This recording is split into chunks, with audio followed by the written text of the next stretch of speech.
मेरे प्यारे देशवासियों, नमस्कार। आज 26 जुलाई है और आज का दिन बहुत खास है। आज कारगिल विजय दिवस है। 21 साल पहले आज के ही दिन कारगिल के युद्ध में हमारी सेना ने भारत की जीत का झंडा फहराया था। साथियों, कारगिल का युद्ध जिन परिस्थितियों में हुआ था, वो भारत कभी नहीं भूल सकता। पाकिस्तान ने बड़े बड़े मंसूबे पालकर भारत की भूमि हथियाने और अपने यहाँ चल रहे आंतरिक कलह से ध्यान भटकाने को लेकर दुस्साहस किया था। भारत तब पाकिस्तान से अच्छे संबंधों के लिए प्रयासरत था, लेकिन कहा जाता है ना, बैरू अकारन सब काहू सौ, जो कर हित अनहित ताहू सौ। यानी दुष्ट का स्वभाव ही होता है हर किसी से बिना वजह दुश्मनी करना। ऐसे स्वभाव के लोग जो हित करता है उसका भी नुकसान ही सोचते हैं। इसलिए भारत की मित्रता के जवाब में पाकिस्तान द्वारा पीठ में छुरा घोंपने की कोशिश हुई थी, लेकिन उसके बाद भारत की वीर सेना ने जो पराक्रम दिखाया, भारत ने अपनी जो ताकत दिखाई, उसे पूरी दुनिया ने देखा। आप कल्पना कर सकते हैं, ऊंचे पहाड़ों पर बैठा हुआ दुश्मन और नीचे से लड़ रही हमारी सेनाएं, हमारे वीर जवान। लेकिन जीत पहाड़ की ऊंचाई की नहीं, भारत की सेनाओं के ऊंचे हौसले और सच्ची वीरता की हुई। साथियों, उस समय मुझे भी करगिल जाने और हमारे जवानों की वीरता के दर्शन का सौभाग्य मिला। वो दिन मेरे जीवन के सबसे अनमोल क्षणों में से एक है। मैं देख रहा हूं कि आज देश भर में लोग कारगिल विजय को याद कर रहे हैं। सोशल मीडिया पर एक हैशटैग करेज इन करगिल के साथ लोग अपने वीरों को नमन कर रहे हैं। जो शहीद हुए हैं उन्हें श्रद्धांजलि दे रहे हैं। मैं आज सभी देशवासियों की तरफ से हमारे इन वीर जवानों के साथ साथ उन वीर माताओं को भी नमन करता हूं, जिन्होंने मां भारती के सच्चे सपूतों को जन्म दिया। मेरा देश के नौजवानों से आग्रह है कि आज दिन भर कारगिल विजय से जुड़े हमारे जाबाजों की कहानियां, वीर माताओं के त्याग के बारे में एक दूसरे को बताएं, शेयर करें। मैं साथियों आपसे एक आग्रह करता हूं। आज एक वेबसाइट है www.gallantryawards.gov.in। आप उसको जरूर विजिट करें। वहां आपको हमारे वीर पराक्रमी योद्धाओं के बारे में, उनके पराक्रम के बारे में बहुत सारी जानकारियां प्राप्त होगी। और वो जानकारियां जब आप अपने साथियों के साथ चर्चा करेंगे, उनके लिए भी प्रेरणा का कारण बनेगी। आप जरूर इस वेबसाइट को विजिट कीजिए और मैं तो कहूंगा बार बार कीजिए। साथियों, कारगिल युद्ध के समय अटल जी ने लाल किले से जो कहा था, वो आज भी हम सभी के लिए बहुत प्रासंगिक है। अटल जी ने तब देश को गांधी जी के एक मंत्र की याद दिलाई थी। महात्मा गांधी का मंत्र था कि यदि किसी को कभी कोई दुविधा हो कि उसे क्या करना क्या न करना, तो उसे भारत के सबसे गरीब और असहाय व्यक्ति के बारे में सोचना चाहिए।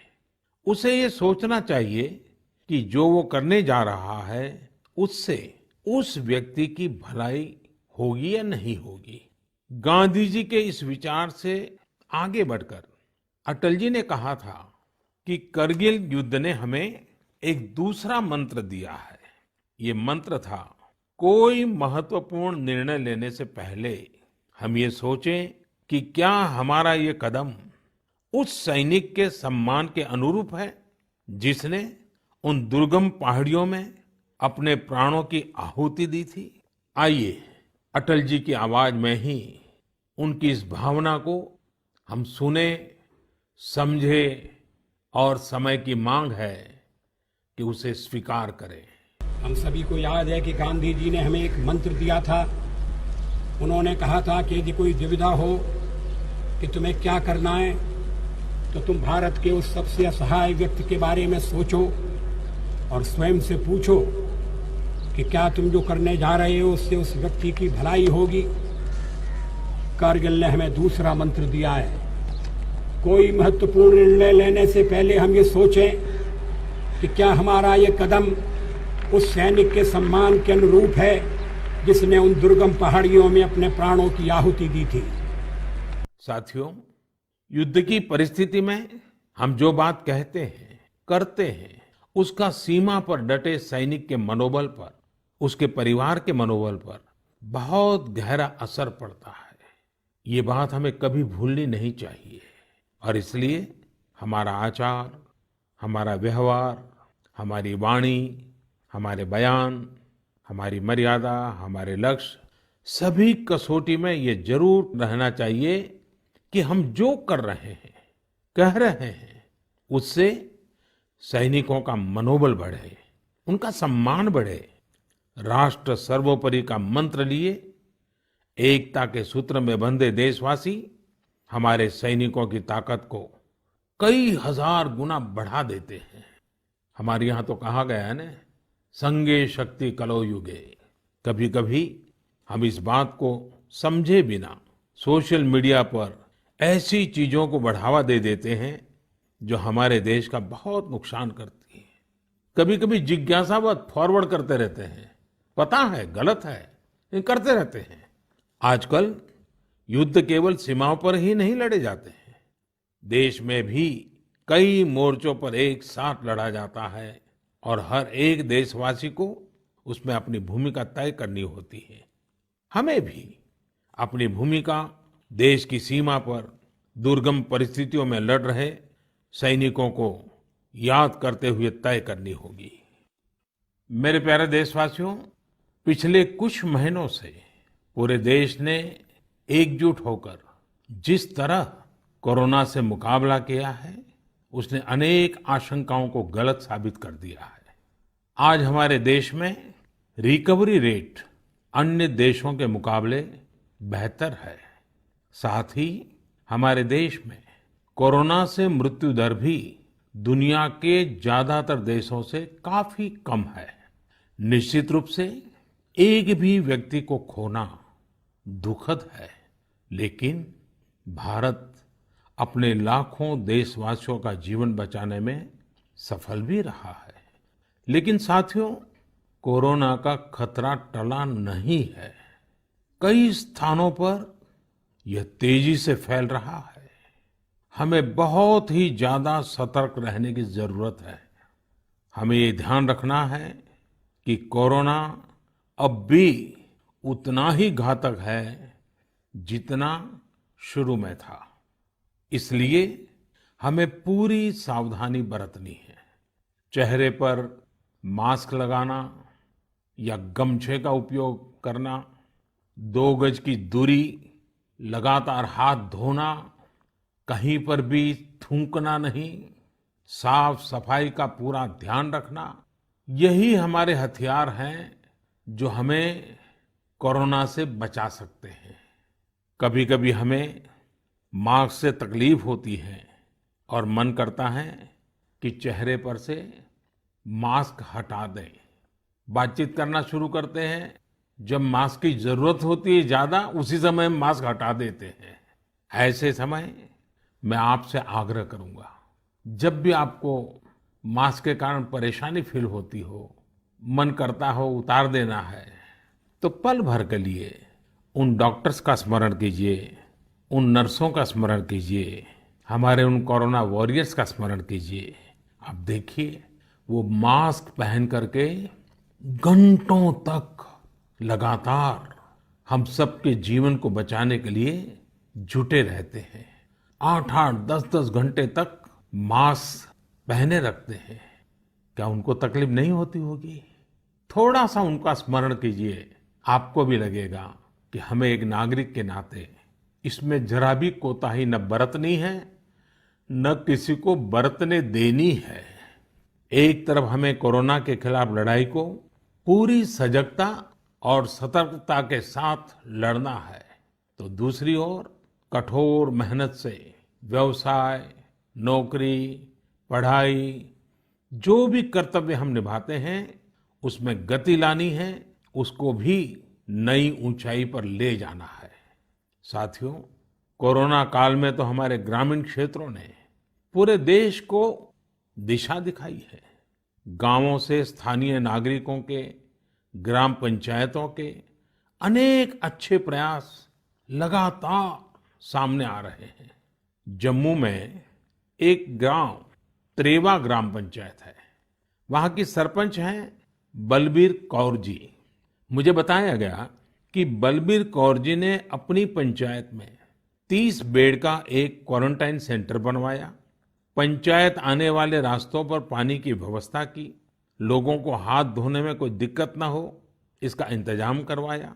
इतना ही नहीं, ये बलबीर कौर जी खुद अपने कंधे पर स्प्रे पंप टांग कर वॉलंटियर्स के साथ मिलकर पूरी पंचायत में, आसपास के क्षेत्र में सैनिटाइजेशन का काम भी करती है। ऐसी ही एक और कश्मीरी महिला सरपंच है गांदरबल के चौंटलीवार की जैतूना बेगम।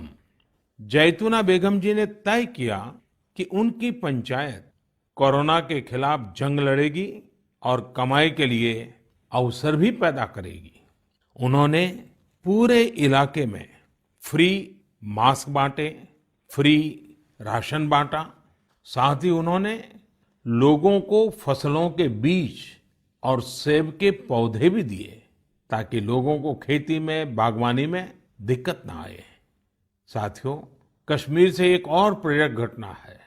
यहाँ अनंतनाग में म्युनिसिपल प्रेसिडेंट है श्रीमान मोहम्मद इकबाल।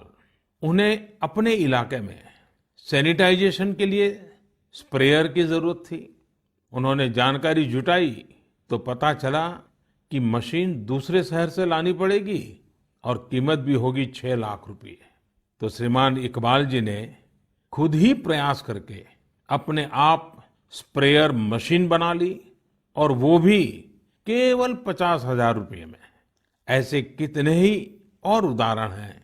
पूरे देश में कोने कोने में ऐसी कई प्रेरक घटनाएं रोज सामने आती हैं। ये सभी अभिनंदन के अधिकारी हैं। चुनौती आई, लेकिन लोगों ने उतनी ही ताकत से उसका सामना भी किया। मेरे प्यारे देशवासियों, सही अप्रोच से, सकारात्मक अप्रोच से हमेशा आपदा को अवसर में, विपत्ति को विकास में बदलने में बहुत मदद मिलती है। अभी हम कोरोना के समय भी देख रहे हैं कि कैसे हमारे देश के युवाओं, महिलाओं ने अपने टैलेंट और स्किल के दम पर कुछ नए प्रयोग शुरू किए हैं। बिहार में कई वुमेन सेल्फ हेल्प ग्रुप्स ने मधुबनी पेंटिंग वाले मास्क बनाना शुरू किया है और देखते ही देखते ये खूब पॉपुलर हो गए। ये मधुबनी मास्क एक तरह से अपनी परंपरा का प्रचार तो करते ही हैं, लोगों को स्वास्थ्य के साथ रोजगारी भी दे रहे हैं। आप जानते ही हैं, नॉर्थ ईस्ट में बैम्बू यानी बांस कितनी बड़ी मात्रा में होता है। अब इसी बांस से त्रिपुरा, मणिपुर, असम के कारीगरों ने हाई क्वालिटी की पानी की बोतल और टिफिन बॉक्स बनाना शुरू किया है बाम्बू से। आप अगर इनकी क्वालिटी देखेंगे तो भरोसा नहीं होगा कि बांस की बोतलें भी इतनी शानदार हो सकती हैं और फिर ये बोतलें इको फ्रेंडली भी हैं। इन्हें जब बनाते हैं तो बांस को पहले नीम और दूसरे औषधीय पौधों के साथ उबाला जाता है। इससे इनमें औषधीय गुण भी आते हैं। छोटे छोटे स्थानीय प्रोडक्ट से कैसे बड़ी सफलता मिलती है, इसका एक उदाहरण झारखंड से भी मिलता है। झारखंड के बिशुनपुर में इन दिनों 30 से ज्यादा समूह मिलकर के लेमन ग्रास की खेती कर रहे हैं। लेमन ग्रास 4 महीनों में तैयार हो जाती है और उसका तेल बाजार में अच्छे दामों में बिकता है। इसकी आजकल काफी मांग भी है। मैं देश के 2 इलाकों के बारे में भी बात करना चाहता हूं। दोनों ही एक दूसरे से सैकड़ों किलोमीटर दूर है और अपने अपने तरीके से भारत को आत्मनिर्भर बनाने के लिए कुछ हटकर के काम कर रहे हैं। एक है लद्दाख और दूसरा है कच्छ। लेह और लद्दाख का नाम सामने आते ही खूबसूरत वादियां और ऊंचे ऊंचे पहाड़ों के दृश्य हमारे सामने आ जाते हैं। ताजी हवा के झोंके महसूस होने लगते हैं। वहीं कच्छ का जिक्र होते ही रेगिस्तान, दूर दूर तक रेगिस्तान, कहीं पेड़ पौधा भी नजर ना आए, ये सब हमारे सामने आ जाता है। लद्दाख में एक विशिष्ट फल होता है जिसका नाम चूली या एप्रिकॉट यानी खुबानी है। ये फसल इस क्षेत्र की इकोनॉमी को बदलने की क्षमता रखती है, परंतु अफसोस की बात यह है कि सप्लाई चेन, मौसम की मार जैसी अनेक चुनौतियों से ये जूझता रहता है। इसकी कम से कम बर्बादी हो, इसके लिए आजकल एक नए इनोवेशन का इस्तेमाल शुरू हुआ है। एक ड्यूअल सिस्टम है जिसका नाम है solar apricot dryer and space heater. ये खुबानी और दूसरे अन्य फलों एवं सब्जियों को जरूरत के अनुसार सुखा सकता है, और वो भी हाइजेनिक तरीके से। पहले जब खुबानी को खेतों के पास सुखाते थे तो इससे बर्बादी तो होती ही थी, साथ ही धूल और बारिश के पानी की वजह से फलों की क्वालिटी भी प्रभावित होती थी। दूसरी ओर आजकल कच्छ में किसान ड्रैगन फ्रूट्स की खेती के लिए सराहनीय प्रयास कर रहे हैं।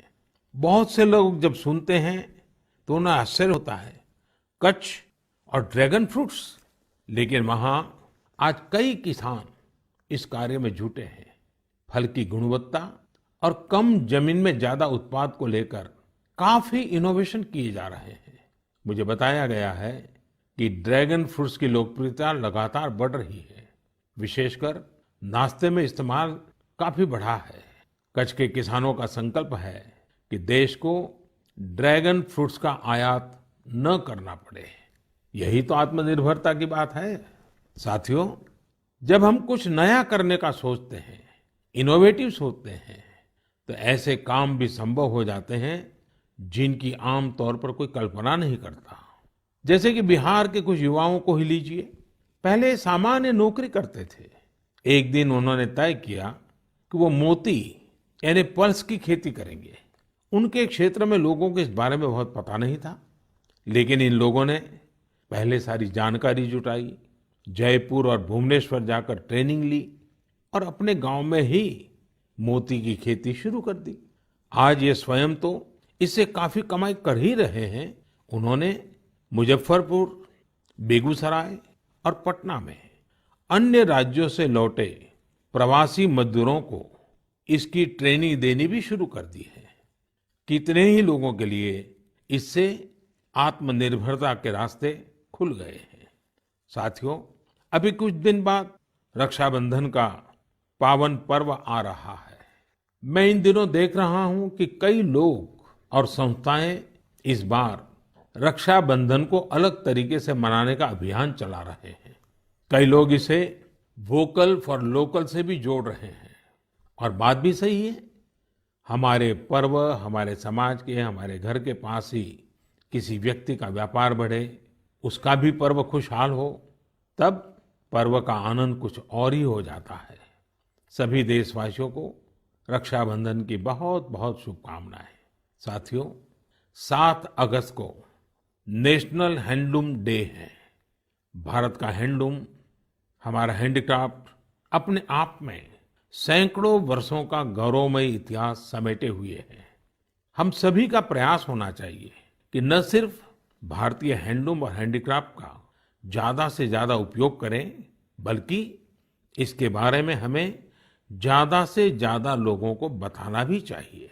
भारत का हैंडलूम और हैंडीक्राफ्ट कितना रिच है, इसमें कितनी विविधता है, ये दुनिया जितना ज्यादा जानेगी उतना ही हमारे लोकल कारीगरों और बुनकरों को लाभ होगा। साथियों, विशेषकर मेरे युवा साथियों, हमारा देश बदल रहा है। कैसे बदल रहा है, कितनी तेजी से बदल रहा है, कैसे कैसे क्षेत्रों में बदल रहा है। एक सकारात्मक सोच के साथ अगर निगाह डालें तो हम खुद अचंभित रह जाएंगे। एक समय था जब खेलकूद से लेकर के अन्य सेक्टर्स में अधिकतर लोग या तो बड़े-बड़े शहरों से होते थे या बड़े-बड़े परिवार से या फिर नामी गिरामी स्कूल या कॉलेज से होते थे। अब देश बदल रहा है। गांवों से, छोटे शहरों से, सामान्य परिवार से हमारे युवा आगे आ रहे हैं, सफलता के नए शिखर चूम रहे हैं। ये लोग संकटों के बीच भी नए-नए सपने संजोते हुए आगे बढ़ रहे हैं। कुछ ऐसा ही हमें अभी हाल ही में जो बोर्ड एग्जाम्स के रिजल्ट आए उसमें भी दिखता है। आज मन की बात में हम कुछ ऐसे ही प्रतिभाशाली बेटे बेटियों से बात करते हैं। ऐसी ही एक प्रतिभाशाली बेटी है कृतिका नांदल। कृतिका जी हरियाणा में पानीपत से हैं। हेलो कृतिका जी, नमस्ते। नमस्ते सर। इतने अच्छे परिणाम के लिए आपको बहुत बहुत बधाई। धन्यवाद सर। और आपको तो इन दिनों टेलीफोन लेते लेते भी आप थक गई होगी, इतने सारे लोगों के फोन आते होंगे। जी सर। और जो लोग बधाई देते हैं वो भी गर्व महसूस करते होंगे कि वो आपको जानते हैं। आपको कैसा लग रहा है? सर बहुत अच्छा लग रहा है। पेरेंट्स को प्राउड फील करा के खुद को भी इतना प्राउड फील हो रहा है। अच्छा, ये बताइए कि आपकी सबसे बड़ी प्रेरणा कौन है? सर मेरी मम्मी है सबसे बड़ी प्रेरणा तो मेरी। वाह। अच्छा, आप मम्मी से क्या सीख रही है? सर उन्होंने अपनी जिंदगी में इतनी मुश्किलें देखी फिर भी वो इतनी बोल्ड और इतनी स्ट्रोंग है सर। उन्हें देख देख के इतनी प्रेरणा मिलती है कि मैं भी उन्हीं की तरह बनूं। माँ कितनी पढ़ी लिखी हैं? सर बीए की है उन्होंने। बीए किया हुआ है? जी सर। अच्छा, तो माँ आपको सिखाती भी होगी? जी सर सिखाती हैं, दुनियादारी के बारे में हर बात बताती है। वह डांटती भी होगी? जी सर डांटती भी है। अच्छा बेटा, आप आगे क्या करना चाहती हैं? सर हम डॉक्टर बनना चाहते हैं। अरे वाह। MBBS। देखिए, डॉक्टर बनना आसान काम नहीं है। जी सर। डिग्री तो प्राप्त कर लेगी क्योंकि आप बड़ी तेजस्वी हो बेटा, लेकिन डॉक्टर का जीवन जो है वो समाज के लिए बहुत समर्पित होता है। जी सर। उसको कभी रात को चैन से सो भी नहीं सकता है, कभी भी पेशेंट का फोन आ जाता है, अस्पताल से फोन आ जाता है, उसको दौड़ना पड़ता है। एक प्रकार से 24/7 365 डेज डॉक्टर की जिंदगी लोगों की सेवा में लगी रहती है। Yes sir. और खतरा भी रहता है क्योंकि कभी पता नहीं आजकल के जिस प्रकार की बीमारियां हैं, तो डॉक्टर के सामने भी बहुत बड़ा संकट रहता है। जी सर। अच्छा कृतिका, हरियाणा तो खेलकूद में पूरे हिंदुस्तान के लिए हमेशा ही प्रेरणा देने वाला, प्रोत्साहन देने वाला राज्य रहा है। हाँ जी सर। तो आप भी तो कुछ खेलकूद में भाग लेती हैं क्या? कुछ खेलकूद पसंद है क्या आपको? सर बास्केटबॉल खेलते थे स्कूल में थे जब। अच्छा, आपकी ऊंचाई कितनी है? ज्यादा है ऊंचाई? नहीं सर 5'2" की है। अच्छा, तो फिर तुम्हारे खेल में पसंद करते हैं? सर वो तो बस पैशन है, खेल लेते हैं। अच्छा अच्छा, चलिए कृतिका जी, आपके माताजी को मेरी तरफ से प्रणाम कहिए। उन्होंने आपको इस प्रकार के योग्य बनाया, आपके जीवन को बनाया। आपकी माताजी को प्रणाम और आपको बहुत बहुत बधाई, बहुत बहुत शुभकामनाएं। धन्यवाद सर। आइए अब हम चलते हैं केरला, एर्नाकुलम। केरला के नौजवान से बात करेंगे। हेलो। हेलो सर, नमस्कार। So Vinayak, congratulations. Thank you sir. शाबाश विनायक, शाबाश। थैंक तो यू हाउ इज द जोश? Hi sir. Do you play any sport? Badminton. Badminton? Yes. In a school or you had any chance to take a training? No, in school we have already get some training Mm-hmm. from our teachers. Ah, So thus, and we get opportunity to participate outside wow. from the school itself. How many states you have visited? I have visited only Kerala and Tamil Nadu. Only Kerala and Tamil Nadu. Yes. So would you like to visit Delhi? Yes sir, now I am applying Delhi University for my higher studies. Wow, so you are coming to Delhi. Yes sir. Hmm. Tell me, do you have any message for fellow students who will give board exams in future? Hard work and proper time utilization. Such a perfect time management. Yes sir. So Vinayak, I would like to know your hobbies. First of all, badminton. Mm-hmm. Then reading. Mm-hmm. So are you active on social media? No, we are not allowed to use any electronic items or gadgets in the school. So you are lucky. Yes, sir. Well, Vinayak, congratulations again and wish you all the best. Thank you, sir. आइए हम उत्तर प्रदेश चलते हैं। उत्तर प्रदेश में अमरोहा के श्रीमान उस्मान सैफी से बात करेंगे। हेलो उस्मान, बहुत बहुत बधाई, आपको ढेरों ढेरों बधाई। Thank you sir. अच्छा, अब उस्मान बताइए कि आपने जो चाहा था वही रिजल्ट मिला कि कुछ कम आया? नहीं, जो चाहा था वही मिला है। मेरे पेरेंट्स भी बहुत खुश हैं। वाह। अच्छा, परिवार में और भाई भी बहुत इतने ही तेजस्वी हैं कि घर में आप ही हैं जो इतने तेजस्वी हैं? सिर्फ मैं ही हूँ। मेरा भाई वो थोड़ा सा शरारती है।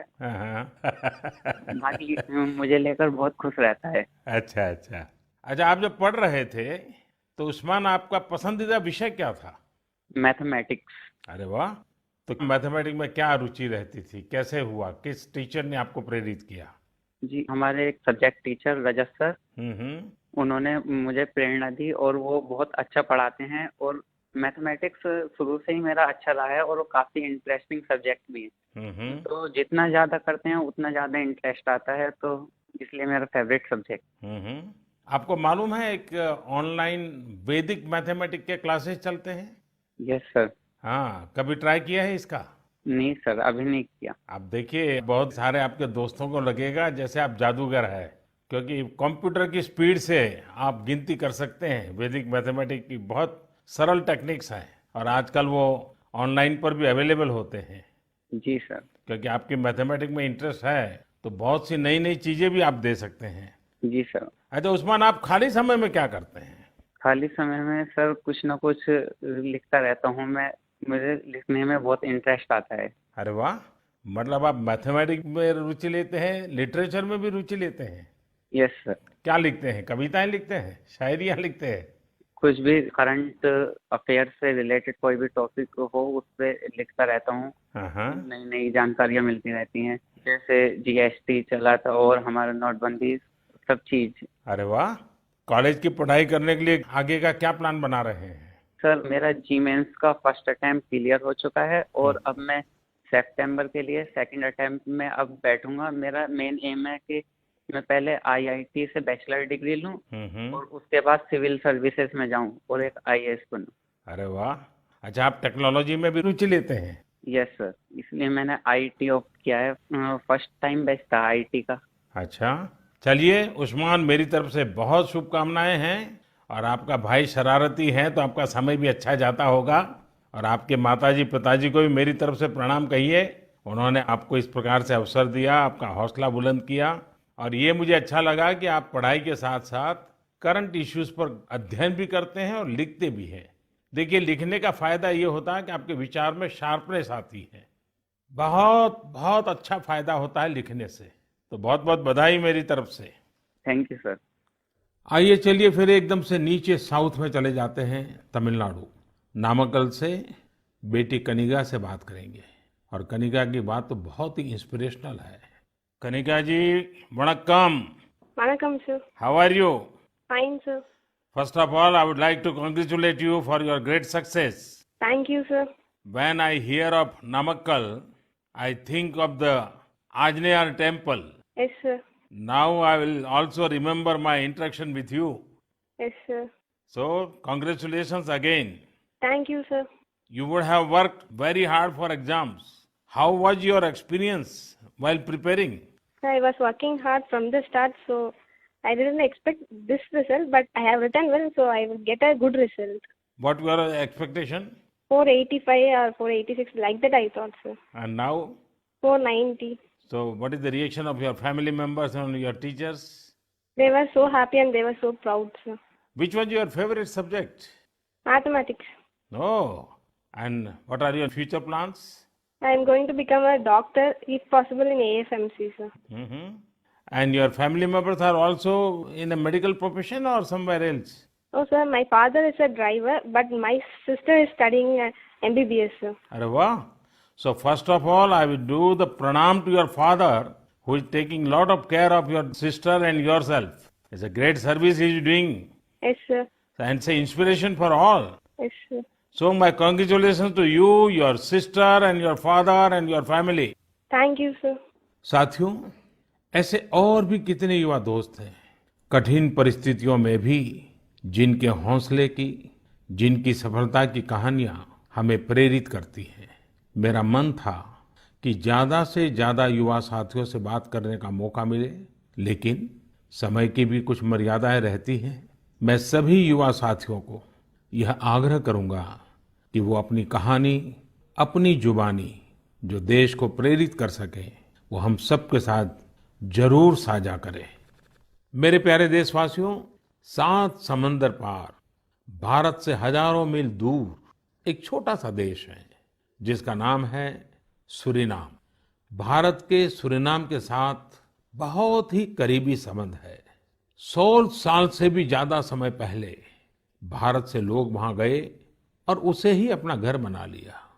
आज चौथी, 5वीं पीढ़ी वहां पर है। आज सूरीनाम में 1/4 से अधिक लोग भारतीय मूल के हैं। क्या आप जानते हैं, वहां की आम भाषाओं में से एक सरनामी भी भोजपुरी की ही एक बोली है। इन सांस्कृतिक संबंधों को लेकर हम भारतीय काफी गर्व महसूस करते हैं। हाल ही में श्री चंद्रिका प्रसाद संतोखी सूरीनाम के नए राष्ट्रपति बने हैं। वे भारत के मित्र हैं और उन्होंने साल 2018 में आयोजित person of Indian origin PIO parliamentary conference में भी हिस्सा लिया था। श्री चंद्रिका प्रसाद संतोखी जी ने शपथ की शुरुआत वेद मंत्रों के साथ की। वे संस्कृत में बोले। उन्होंने वेदों का उल्लेख किया और ओम शांति शांति शांति के साथ अपनी शपथ पूर्ण करी। अपने हाथ में वेद लेकर वे बोले, मैं चंद्रिका प्रसाद संतोखी। और आगे उन्होंने शपथ में क्या कहा? उन्होंने वेद का ही एक मंत्र का उच्चारण किया। उन्होंने कहा, ओम अग्ने व्रतपते व्रतम चरिष्यामि तच्छकेयम तन्मे रद्यताम इदमहम नुतात सत्यमुपैमि। यानी, हे अग्नि, संकल्प के देवता, मैं एक प्रतिज्ञा कर रहा हूं, मुझे इसके लिए शक्ति और सामर्थ्य प्रदान करें। मुझे असत्य से दूर रहने और सत्य की ओर जाने का आशीर्वाद प्रदान करें। सच में यह हम सभी के लिए गौरवान्वित होने वाली बात है। मैं श्री चंद्रिका प्रसाद संतोखी को बधाई देता हूं और अपने राष्ट्र की सेवा करने के लिए 130 करोड़ भारतीयों की ओर से उन्हें शुभकामनाएं देता हूं। मेरे प्यारे देशवासियों, इस समय बारिश का मौसम भी है। पिछली बार भी मैंने आपसे कहा था कि बरसात में गंदगी और उनसे होने वाली बीमारियों का खतरा बढ़ जाता है। अस्पतालों में भीड़ भी बढ़ जाती है। इसलिए आप साफ सफाई पर बहुत ज्यादा ध्यान दें। इम्यूनिटी बढ़ाने वाली चीजें, आयुर्वेदिक काढ़ा वगैरह लेते रहें। कोरोना संक्रमण के समय में हम अन्य बीमारियों से दूर रहें। हमें अस्पताल के चक्कर न लगाने पड़े, इसका पूरा ख्याल रखना होगा। साथियों, बारिश के मौसम में देश का एक बड़ा हिस्सा बाढ़ से भी जूझ रहा है। बिहार, असम जैसे राज्यों के कई क्षेत्रों में तो बाढ़ ने काफी मुश्किलें पैदा की हुई है। यानी एक तरफ कोरोना है तो दूसरी तरफ ये एक और चुनौती है। ऐसे में सभी सरकारें, NDRF की टीमें, राज्य की आपदा नियंत्रण टीमें, स्वयंसेवी संस्थाएं सब एक साथ मिलकर जुटे हुए हैं। हर तरह से राहत और बचाव के काम कर रहे हैं। इस आपदा से प्रभावित सभी लोगों के साथ पूरा देश खड़ा है। साथियों, अगली बार जब हम मन की बात में मिलेंगे, उसके पहले ही 15 अगस्त भी आने वाला है। इस बार 15 अगस्त भी अलग परिस्थितियों में होगा। कोरोना महामारी की इस आपदा के बीच होगा। मेरा अपने युवाओं से, सभी देशवासियों से अनुरोध है कि हम स्वतंत्रता दिवस पर महामारी से आजादी का संकल्प लें, आत्मनिर्भर भारत का संकल्प लें, कुछ नया सीखने और सिखाने का संकल्प लें, अपने कर्तव्यों के पालन का संकल्प लें। हमारा देश आज जिस ऊंचाई पर है वो कई ऐसी महान विभूतियों की तपस्या की वजह से हैं जिन्होंने राष्ट्र निर्माण के लिए अपना जीवन समर्पित कर दिया। उन्हीं महान विभूतियों में से एक है लोकमान्य तिलक। 1 अगस्त 2020 को लोकमान्य तिलक जी की 100वीं पुण्यतिथि है। लोकमान्य तिलक जी का जीवन हम सभी के लिए बहुत बड़ी प्रेरणा है, हम सभी को बहुत कुछ सिखाता है। अगली बार जब हम मिलेंगे तो फिर ढेर सारी बातें करेंगे, मिलकर कुछ नया सीखेंगे और सबके साथ साझा करेंगे। आप सब अपना ख्याल रखिए, अपने परिवार का ख्याल रखिए और स्वस्थ रहिए। सभी देशवासियों को आने वाले सभी पर्वों की बहुत बहुत शुभकामनाएं। बहुत बहुत धन्यवाद।